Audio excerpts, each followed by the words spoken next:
Social মিডিয়াতে আমরা প্রায় দেখেছি মেজর ডালিমের বউকে নাকি শেখ কামাল তুলে নিয়ে গিয়ে ধর্ষণ করেছিল।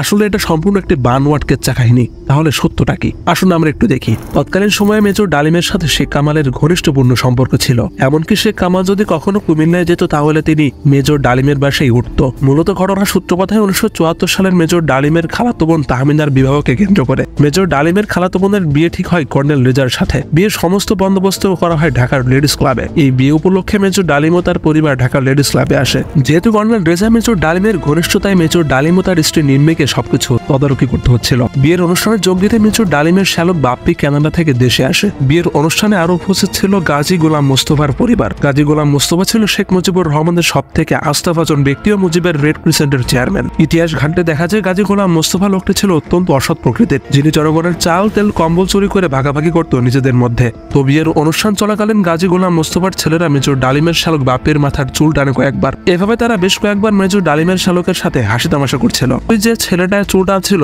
সেই ছেলেটাকে ঘর থেকে বাইরে নিয়ে যায় এবং বলে যে সে যেন এই অনুষ্ঠানে আর না আসে। এই ঘটনার পর উক্ত বিয়ের অনুষ্ঠান সুষ্ঠুভাবে সম্পন্ন হয়ে গেছিল।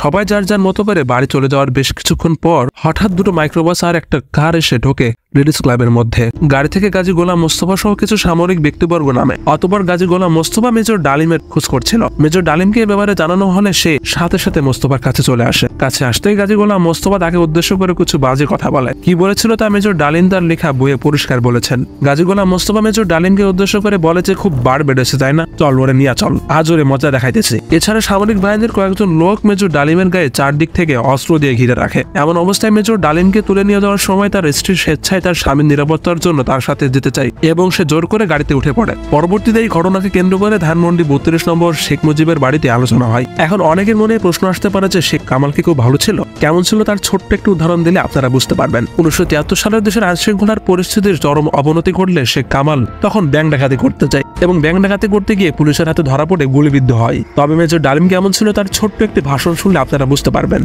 মেজর ডালিম বলছি, অদ্য সকাল হতে খন্দকার মুশতাক আহমেদের বলিষ্ঠ নেতৃত্বে সামরিক বাহিনী ক্ষমতা দখল করিয়াছে। শেখ মুজিব ও তার খুনি দুর্নীতিবাজ সরকারকে উৎখাত করা হইয়াছে। মেজর ডালিম কিভাবে শেখ মুজিবের হত্যার সাথে জড়িত তা জানতে চাইলে সম্পূর্ণ ঘটনা নিয়ে পরবর্তীতে আমি একটি ভিডিও বানাবো ইনশাল্লাহ। জানতে চান কিনা কমেন্টে জানাতে পারেন। আল্লাহ হাফেজ।